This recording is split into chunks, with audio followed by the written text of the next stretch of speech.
Welcome to this exclusive conversation with His Excellency Sheikh Mohammed bin Abdulrahman Al Thani. Many thanks, sir, and His Excellency for talking to Republic TV. You've just had your meeting with the Honorable Prime Minister. How did it go? And what were the deliverables, the high points of the meeting? Well, the meeting went excellent with His Excellency the Prime Minister. We have discussed the bilateral relation between Qatar and India, which we have very strong and strategic tie between both nations. Also, we have discussed the latest events which took place in the region, and namely the Gulf crisis, which is happening right now in Qatar, and we explained for him the recent updates and the consequences of the escalation which was carried out by the four blockading country against Qatar. So it was a brief meeting, but was very fruitful in terms of result, and we highly appreciate the words which the Prime Minister has mentioned about his relation, the importance of the relation between India and Qatar, and between India and the region, of course, and also the position of India, which is highly appreciated, calling for dialogue and de-escalation, and expressing the importance of the Gulf region as one bloc. Having said that, do you think you fear a certain kind of isolation when it comes to the ongoing battle between the GCC and Qatar? Because India has time and again reiterated its position of non-interference. Do you think that's going to have any sort of impact or bearing as far as India and Qatar ties are concerned? Well, first of all, it's not a GCC and Qatar crisis, because they are not representing the GCC.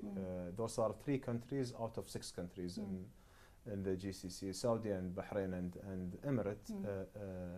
They have imposed these measures on Qatar based on a cyber attack, based on fabricated news, which is baseless, without any foundation, and we believe that at the end the right thing will prevail, and Qatar will become out of this crisis much stronger than ever.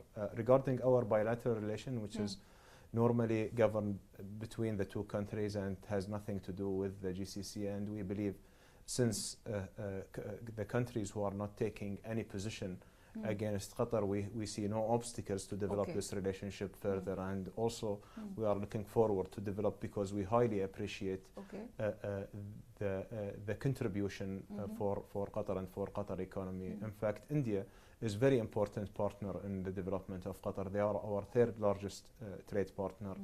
We have the largest community in Qatar is the Indian community. There are 700,000 who are partner in the development of the state of Qatar, and they are contributing positively to that, and they are highly appreciated by the government of the Qatar and by the people of Qatar as well. So having said that, His Excellency, you're saying that there's going to be no impact as far as the Gulf blockade on Qatar and its impact on the 7 million Indians at least that are residing. 700,000. Actually, the total population of Qatar is 3 million. So it'll be more than your own people living there. Yeah, actually, they are double our own people. I think we take it as a compliment. Well, it is. More Indians in Qatar. Sure. So basically, but then you see that there cannot be any impact. No, they're happy, they're safe. Regarding the people who are living there in Qatar, the government is highly committed to their security, and that their life is not affected. The normal course of life went as usual on the next day of the blockade, where the government has ensured that the supply is ongoing.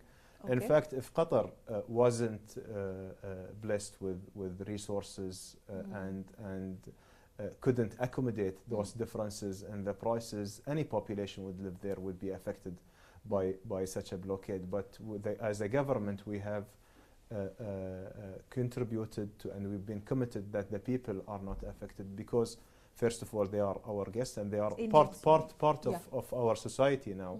And especially when it comes to the Indian community, which has long history between us and them. Regarding the other aspect of the blockade, I believe that it is illegal. We have a humanitarian, which is affected the humanitarian life of the people of Qatar, the Qatari people, and the Gulf people whom we have intermarriages, and they're being forced separation because of this blockade. And we have people who are not able to continue their education, or people who are families who are not able to reunite together, where we have children are separated from their parents, or couples are separated because of this blockade, or people who are separated from their businesses. So this is the real impact from the blockade. Other than that, we are pursuing all the legal measures in order to lift those. Indian diaspora is happy there, safe there. Well, the social coherence in Qatar, especially after the crisis, has becoming much stronger, and we've been also surprised by the fact that the people, the expats community who are living there, they show a great solidarity, which is highly appreciated. And even the Emir has mentioned this in his only speech when he delivered for the people. So basically this further, His Excellency, this further consolidates the relationship between India and Qatar. Yes. Now let's talk about the acquisitions on Qatar as far as terror funding is concerned. You know, this is coming from Saudi Arabia, the whole inciting violence in Yemen, or perhaps Muslim Brotherhood. Why I'm asking this, because we Indians and our Prime Minister, we have always reiterated zero tolerance as far as terror is considered, and we're very, very friendly with you. Sure. So how do you balance that? No, actually, we are having the same policy, where we have zero tolerance with terrorists or terrorism who are committed and convicted in terrorism financing. In fact, we have people who are already in trial, and they are prosecuted for So what do you have to tell to Saudi Arabia? The acquisitions of terror funding? They were baseless accusations, and everyone has realized that they have failed to submit a single evidence that Qatar is involved. They're not comfortable with your proximity with Iran. Well, our proximity with Iran, when it comes to a political relationship, because of to show solidarity with Saudi, when their embassy was attacked, we withdrew our ambassador. We just resumed our full diplomatic ties a few days ago, and where Iran was the only country which opened for us their skies, or otherwise Qatar will be in siege.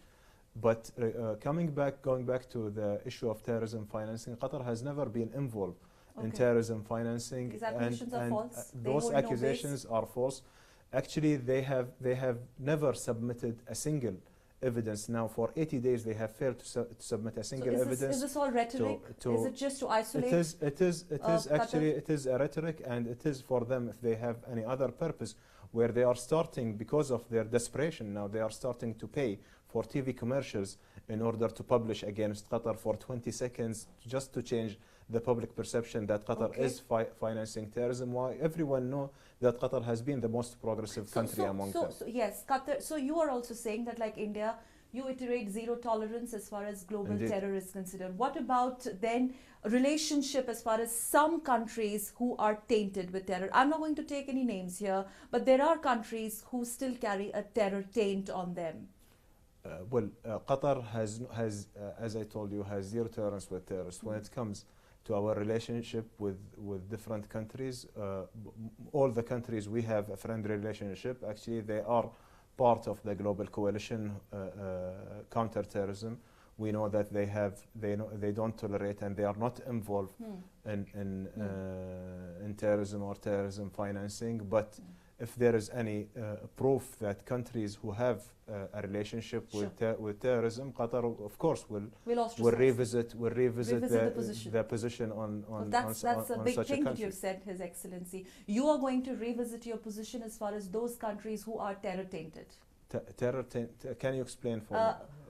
Who don't really enjoy a reputation being peace-loving nations. The nations like Pakistan, who have they are funding terror, the organizations, terrorism across the globe. We have zero tolerance with any country which involved in terrorism, or accommodating terrorists, or incubating terrorists, or financing terrorists. Okay. Any country which we see that they have involvement in such an act, we are revisiting our position on that. Mentioning about Pakistan, for us, our relation with Pakistan is a friendly relationship, which we didn't see anything regarding this terrorism financing, and we hope that the peace and stability to be restored between all the countries in our wider region, because we have enough crises on our table right now, and we don't afford more. Okay, one last question, His Excellency. Now, Qatar is also being seen as this oasis of liberalism. This is a kind of departure as far as the other Muslim nations or Islamic nations in the middle countries. They really don't enjoy. But when we talk about Qatar, you will be holding a soccer World Cup next year. Al Jazeera is headquartered there. You know, so do you think there is a paradigm shift as far as the way world and the West in particular is looking at Qatar? More liberal and less conservative? Well, Qatar has been, since 20 years, has been the most progressive country among the Gulf. We have been, we were the first which established an anchor media network like Al Jazeera. We are hosting 6 liberal universities in the country. We have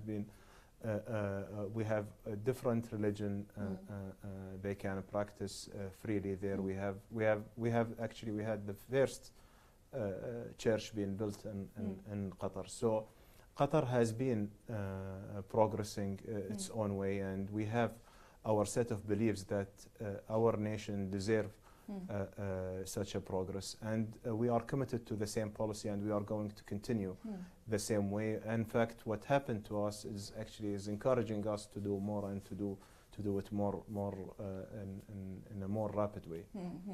Lastly, it was a very, very brief visit to India. What is the one big thing that you're taking with you? Well, the one big thing I'm taking with me, how lovely is this relationship between the two countries, and we are looking forward to develop it. We believe that India is a very important country which we need really to have much cooperation with, and we need to see more and to realize more Qatari investments in India and more Indian investments in Qatar. Many thanks on that note for talking to Republic TV. His Excellency.